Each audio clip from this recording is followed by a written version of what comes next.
Hello everyone. Today we will see what is the local data storage. When Verilog was created in 1980s, its primary goal was describing the hardware. Because of this, all the objects in the language were statically allocated. So it means that the variable is of the type static. Statically allocated in the sense the variable is of the type static.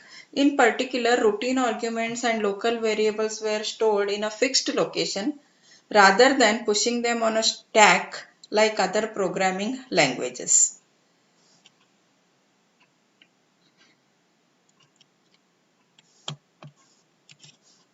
Now, what is the automatic storage? In Verilog 1995, if tried to call a task from multiple places in the test bench, the local variable shared a common static storage, and so the different threads stepped on each other's values. So what is it? If the task from the multiple places in the test bench was called, the local variable, since the local variable shared the common static storage, so different threads stepped on each other's values. Maybe there are chances of changing the values because of they are stepped into each other's values. In Verilog 2001, we can specify that tasks, functions and modules use automatic storage, which causes the simulator to use the stack for the local variable. Now, what is the difference between static variable and the automatic variable? For the static variables, the lifetime of its memory will be never deallocated until the simulation ends. Whereas for the automatic type of the variable, the memory will be deallocated once that block is over. That is a basic difference between static and the automatic. In System Verilog, routines still use the static storage by default for both modules and the program blocks.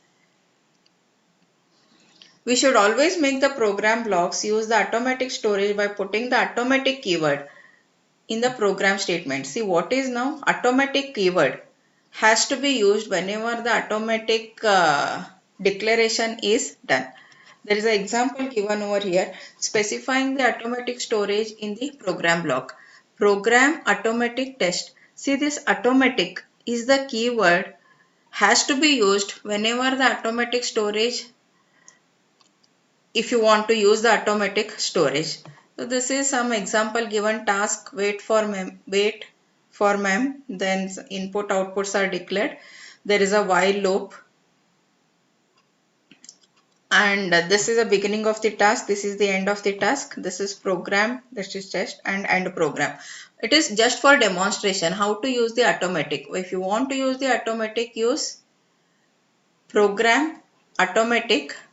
This is the automatic keyword. Next is variable initialization. A problem occurs when we try to initialize a local variable in a declaration as it is actually initialized at the start of the simulation. The general solution is to avoid initializing a variable in a declaration to anything other than the constant. Use a separate assignment statement to give a better control over when initialization is done. Next part is time literals. How we can use the time literals in the System Verilog. System Verilog allows to unambiguously specify time values plus units. The code can use a delay such as 0.1 nanosecond or 20 picosecond. We can use time unit and time precision and time scale.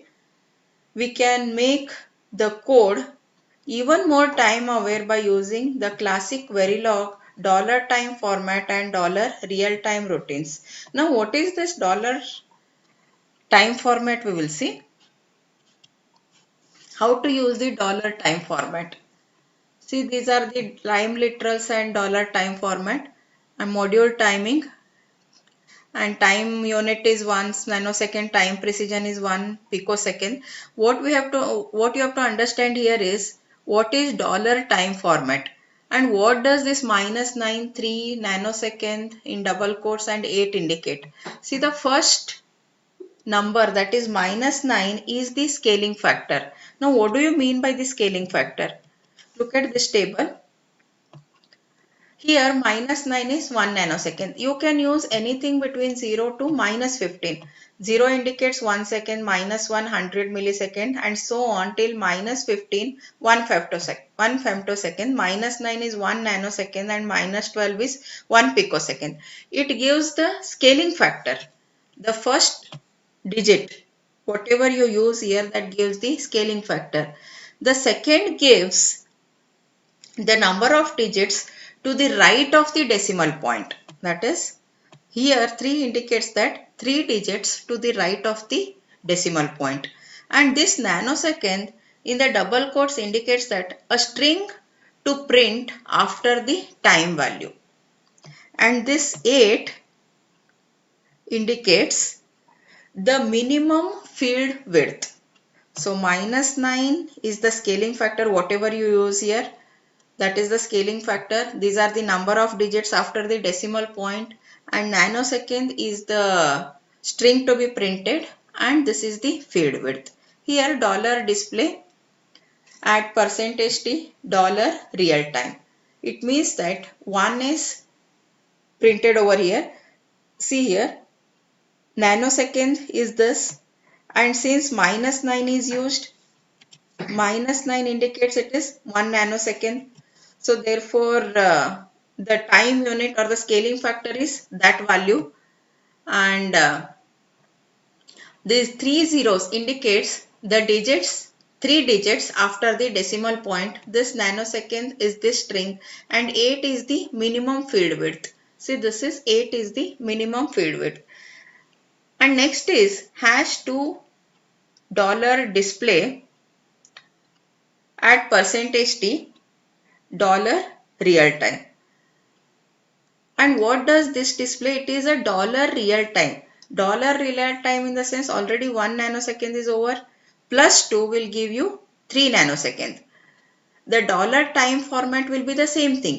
Only thing is dollar real time is next part will be 3 nanoseconds in the same format.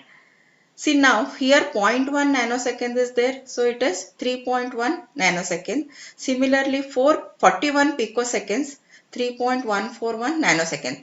For the dollar real time, when you say dollar real time, the display will be like this. The next part will be the addition of the previous one. It means that it is a real time. So if you want to use the real time, then you will get the timings like this, and dollar time format will give you this particular format with a scaling factor, number of the digits after the decimal point, the string to be printed, and the minimum field width. And this is the table. It is for the first argument of the dollar time format. Depending upon your requirement, you can use any of the argument. That's all.